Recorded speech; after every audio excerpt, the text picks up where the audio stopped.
Hamilton Howard, Albert, Fish, May 19, 1870 to January 16, 1936, was an American serial killer, rapist, child molester and cannibal who committed at least 3 child murders between July 1924 and June 1928.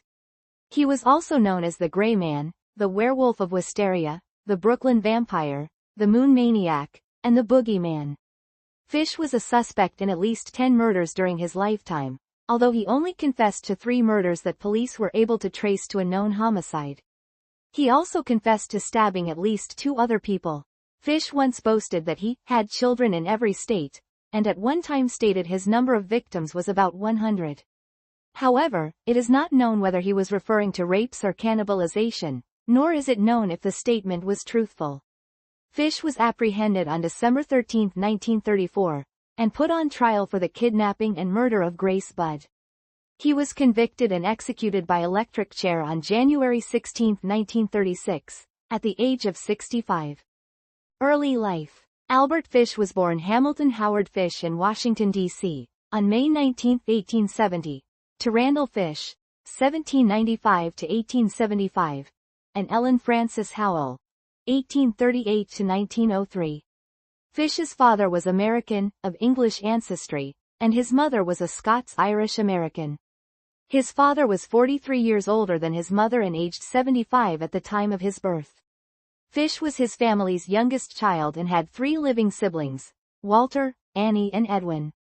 He wished to be known as Albert, after a dead sibling, and to escape the nickname, Ham and Eggs, that he was given at an orphanage in which he spent much of his childhood. Fish's family had a history of mental illness.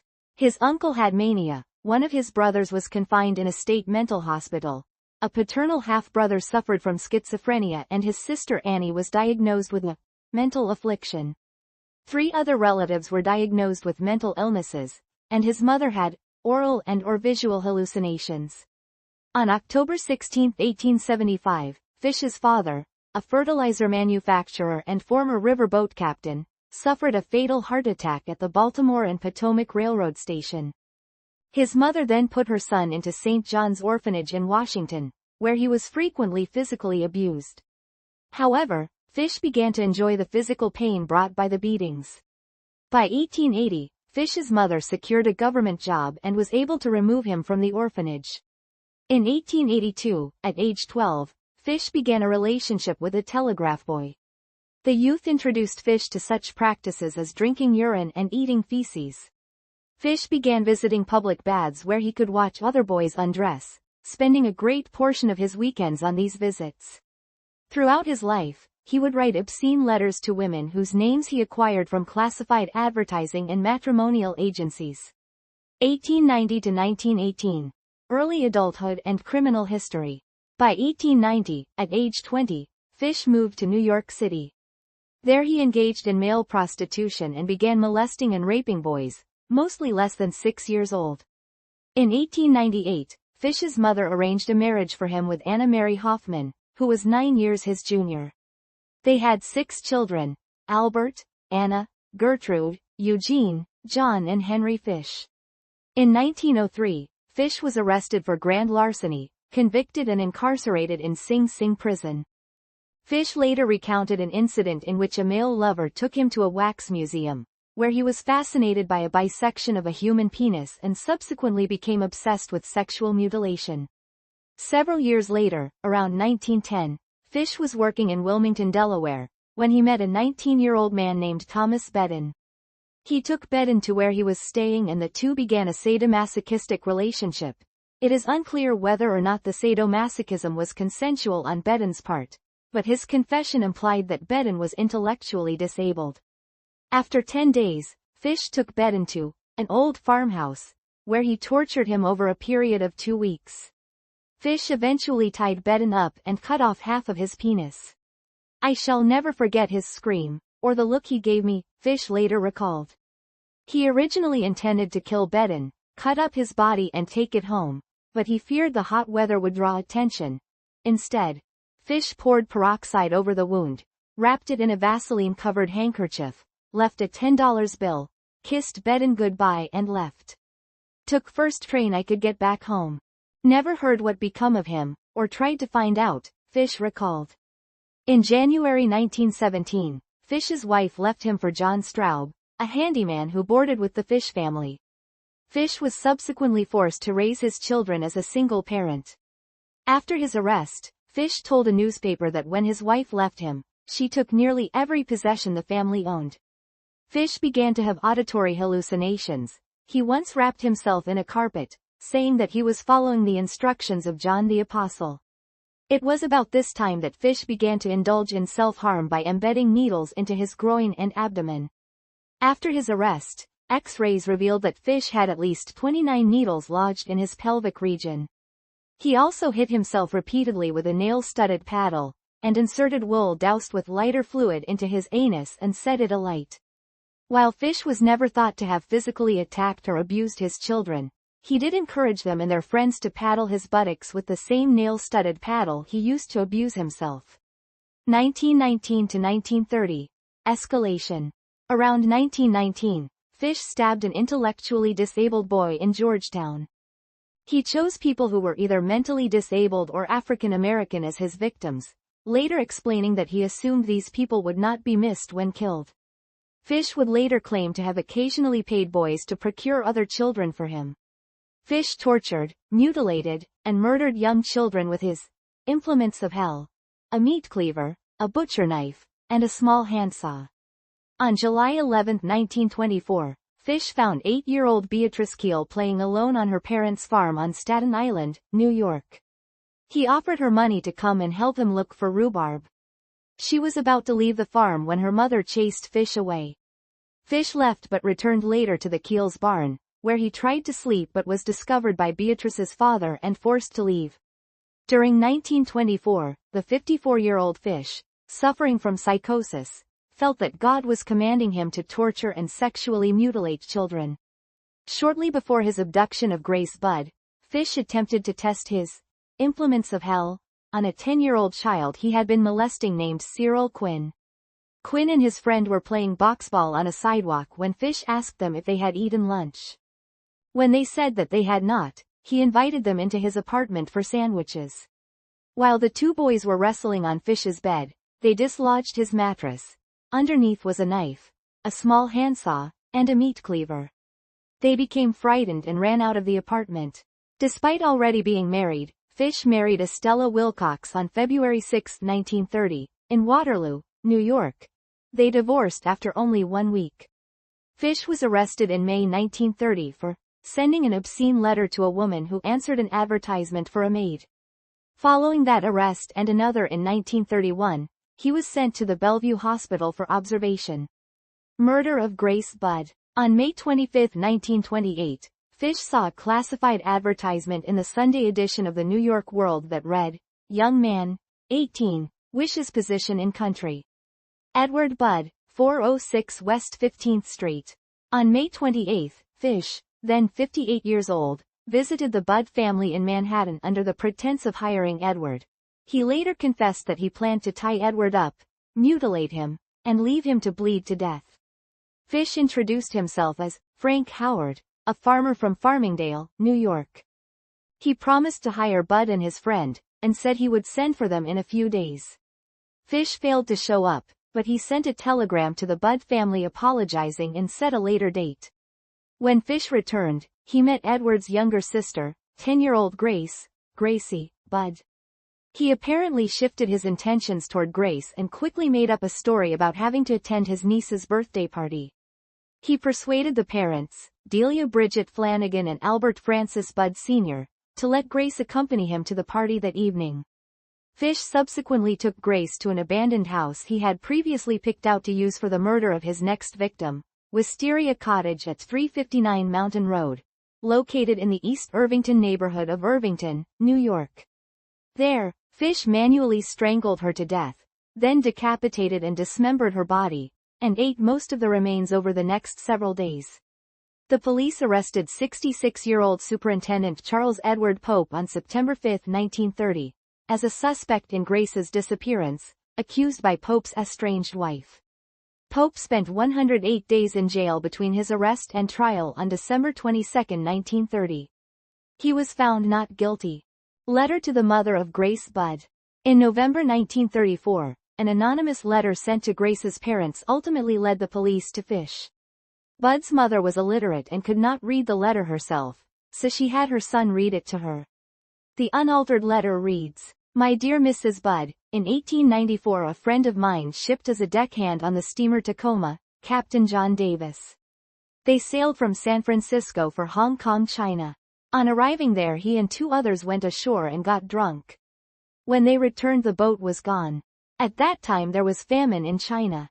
Meat of any kind was from $1 to $3 a pound. So great was the suffering among the very poor that all children under 12 were sold for food in order to keep others from starving. A boy or girl under 14 was not safe in the street.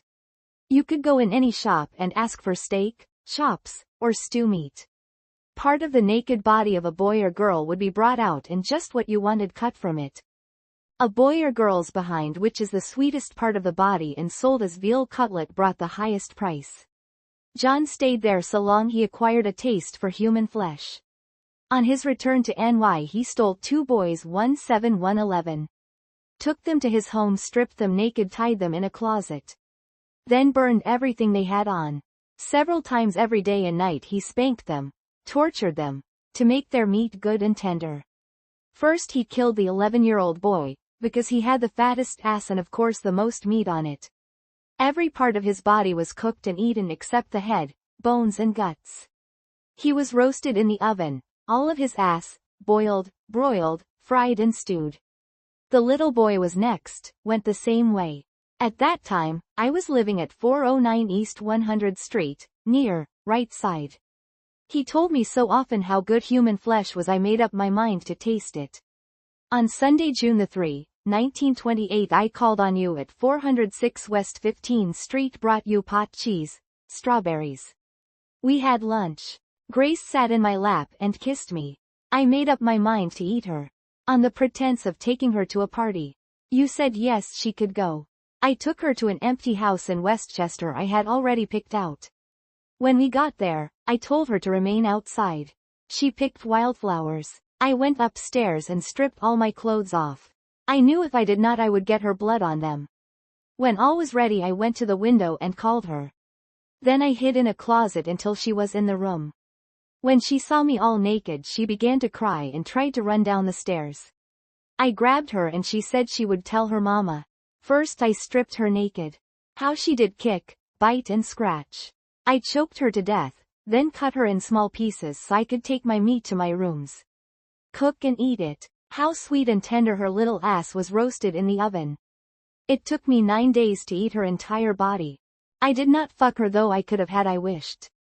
She died a virgin. Police investigated the letter and although the story concerning Captain Davis and the famine in Hong Kong could not be verified, the part of the letter concerning the murder of Grace was found to be accurate in its description of the kidnapping and subsequent events, though it was impossible to confirm whether or not Fish had actually eaten parts of Grace's body. Capture. The letter was delivered in an envelope that had a small hexagonal emblem with the letters NYPCBA, representing New York Private Chauffeurs Benevolent Association. A janitor at the company told the police he had taken some of the stationery home but left it at his rooming house at 200 East 52nd Street when he moved out. The landlady of the rooming house said that Fish checked out of that room a few days earlier.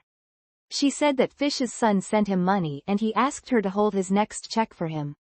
Detective William King, the chief investigator for the case, waited outside the room until Fish returned. He agreed to go to headquarters for questioning, then brandished a razor blade. King disarmed Fish and took him to police headquarters. Fish made no attempt to deny the murder of Grace Budd, saying that he meant to go to the house to kill her brother Edward. Fish said it never even entered his head to rape the girl, but he later claimed to his attorney that, while kneeling on Grace's chest and strangling her, he did have 2 involuntary ejaculations. This information was used at trial to make the claim the kidnapping was sexually motivated, thus avoiding any mention of cannibalism. Additional crimes discovered after Fish's arrest. Francis McDonnell. During the night of July 14, 1924, 9-year-old Francis McDonald was reported missing after he failed to return home after playing catch with friends in Port Richmond, Staten Island. A search was organized and his body was found, hanging by a tree, in a wooded area near his home.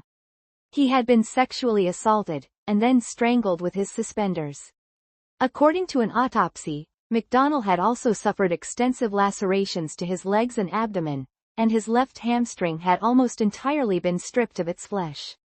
Fish refused to claim responsibility for this, although he later stated that he intended to castrate the boy but fled when he heard someone approaching the area. McDonald's friends told the police that he was taken by an elderly man with a gray mustache. A neighbor also told the police he observed the boy with a similar-looking man walking along a grassy path into the nearby woods. Francis's mother, Anna McDonald, said she saw the same man earlier that day, telling reporters, "He came shuffling down the street mumbling to himself and making queer motions with his hands. I saw his thick gray hair and his drooping gray mustache. Everything about him seemed faded and gray." This description resulted in the mysterious stranger becoming known as the Gray Man. The McDonald murder remained unsolved until the murder of Bud, when several eyewitnesses, among them the Staten Island farmer Hans Keel, positively identified Fish as the odd stranger seen around Port Richmond on the day of McDonald's disappearance.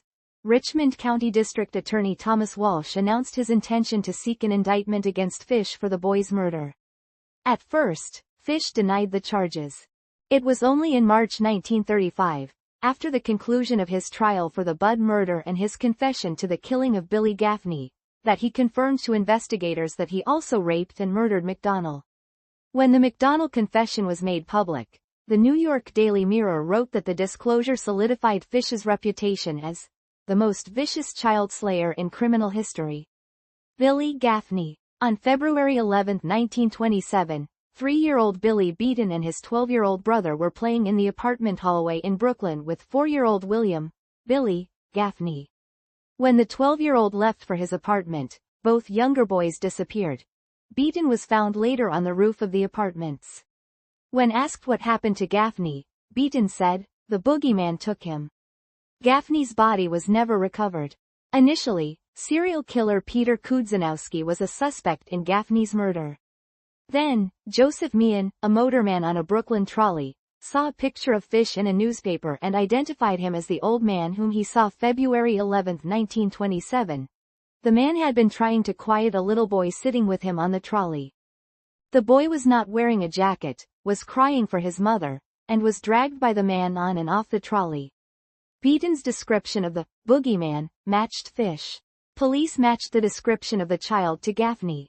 Detectives of the Manhattan Missing Persons Bureau were able to establish that Fish was employed as a house painter by a Brooklyn real estate company during February 1927, and that on the day of Gaffney's disappearance he was working at a location a few miles from where the boy was abducted. Gaffney's mother, Elizabeth Gaffney, visited Fish in Sing Sing, accompanied by Detective King. She wanted to ask him about her son's death, but Fish refused to speak to her. However, Fish claimed the following in a letter to his attorney. "I brought him to the Riker Avenue dumps. There is a house that stands alone, not far from where I took him. I took the G-boy there, stripped him naked and tied his hands and feet and gagged him with a piece of dirty rag I picked out of the dump. Then I burned his clothes, threw his shoes in the dump. Then I walked back and took trolley to 59th Street at 2 a.m. and walked home from there. Next day about 2 p.m., I took tools, a good heavy cat of 9 tails. Homemade, short handle, cut one of my belts in half, slit these half in 6 strips about 8 in long. I whipped his bare behind till the blood ran from his legs. I cut off his ears, nose, slit his mouth from ear to ear. Gouged out his eyes. He was dead then. I stuck the knife in his belly and held my mouth to his body and drank his blood. I picked up 4 old potato sacks and gathered a pile of stones. Then I cut him up. I had a grip with me. I put his nose, ears and a few slices of his belly in the grip. Then I cut him through the middle of his body, just below his belly button. Then through his legs about 2 in below his behind. I put this in my grip with a lot of paper. I cut off the head, feet, arms, hands and the legs below the knee. This I put in sacks weighed with stones, tied the ends and threw them into the pools of slimy water you will see all along the road going to North Beach. Water is 3 to 4 feet deep.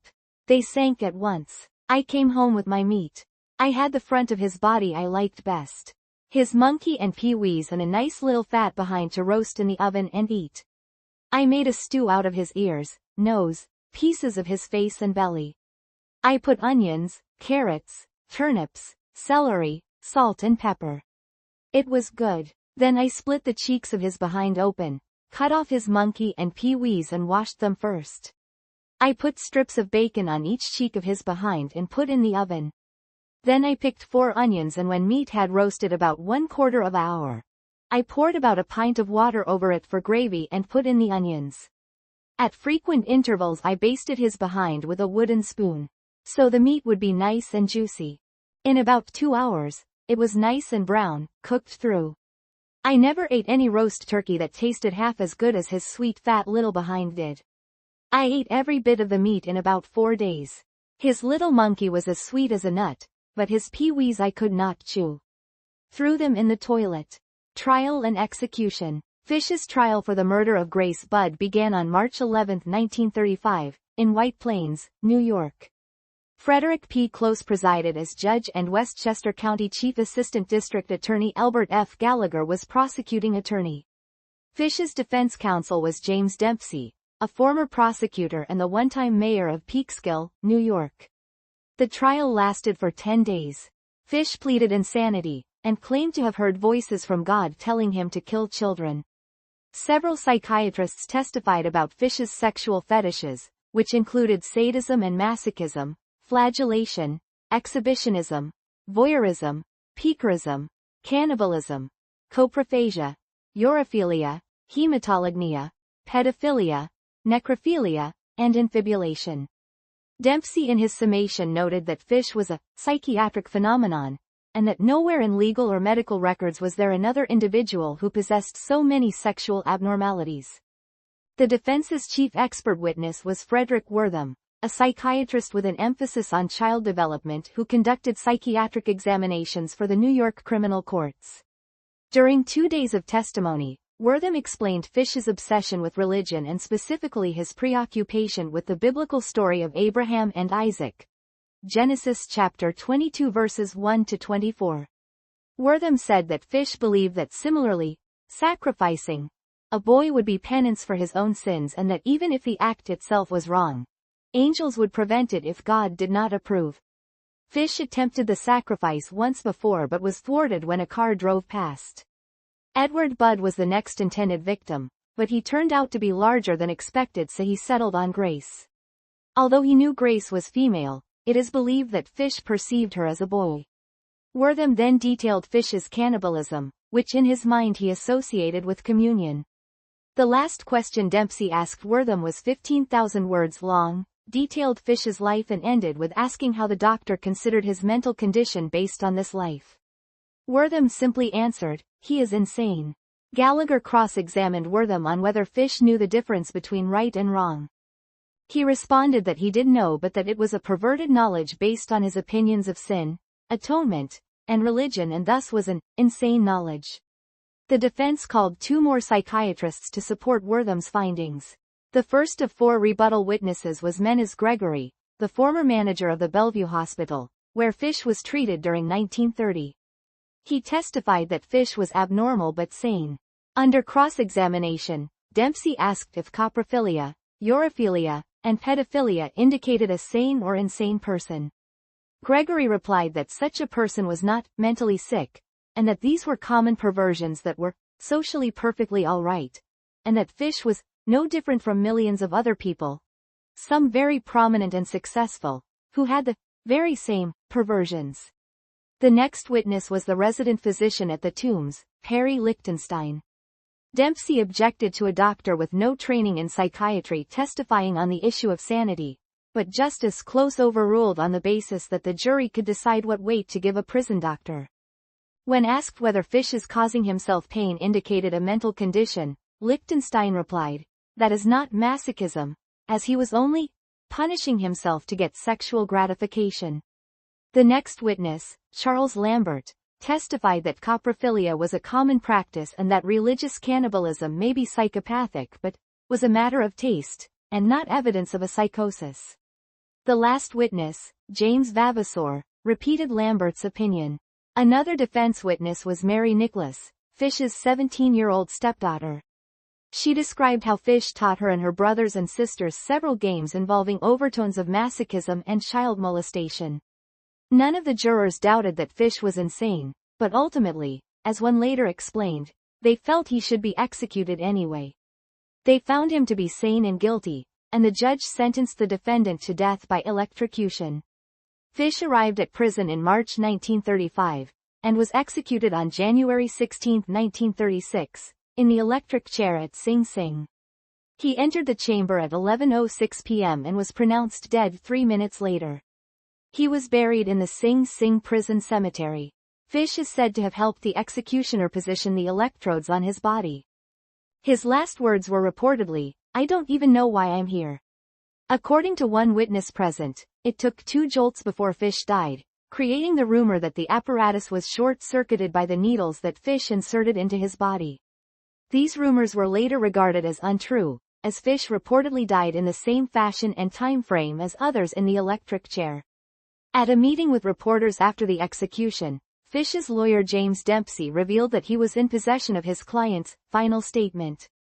This amounted to several pages of handwritten notes that Fish apparently penned in the hours just prior to his death. When pressed by the assembled journalists to reveal the document's contents, Dempsey refused, stating, "I will never show it to anyone. It was the most filthy string of obscenities that I have ever read." Victims known. Between 1924 and 1928, Fish is believed to have killed at least 3 children.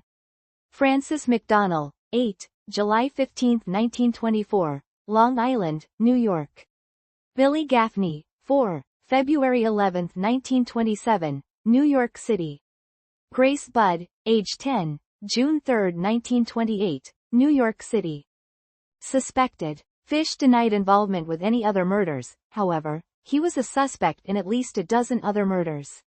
Detective William King believed Fish may have been the Brooklyn Vampire, a rapist and murderer who mainly preyed on children and teenagers in and around the New York City area. Yetta Abramowitz, 12, was strangled and beaten on the roof of a 5-story apartment house at 1013 Simpson Street in the Bronx on May 14, 1927. She died in a hospital shortly after she was found. An unidentified man matching Fish's physical description was sighted trying to lure several local young girls into dark hallways and alleys on the date of Abramowitz's death. The mutilated body of 16-year-old Mary Ellen O'Connor was found in the woods close to a house that Fish had been painting in Far Rockaway, Queens on February 15, 1932. Possible. Fish claimed to have sexually assaulted at least 100 boys, the most of whom were African American or had developmental disabilities. He claimed he picked them because he believed the police would not fully investigate attacks against them. Additionally, he asserted that he had murdered a child in each of the 23 states in which he had lived. Thomas Bedden, age 19, circa 1910. Emma Richardson, age 5, October 3, 1926. Emil Alling, age 4, July 13, 1930. Robin Jane Liu, age 6, May 2, 1931. Benjamin Collings, age 17, December 15, 1932. In popular culture, a documentary film about Fish was released in 2007, directed by John Borofsky. Also in 2007, the biographical film The Gray Man was released, starring Patrick Bacow as Fish. Comedian Norm Macdonald used information from Fish's crimes to set up a recurring joke on his podcast, Norm Macdonald Live. The joke included describing horrific elements of the crimes prior to setting up the intentionally anticlimactic punchline, "This guy was a real jerk." Several songs about Albert Fish were recorded by American extreme metal band Macabre, featured on their Grim Reality, Gloom, Sinister Slaughter, Behind the Wall of Sleep and Carnival of Killers albums and EPs.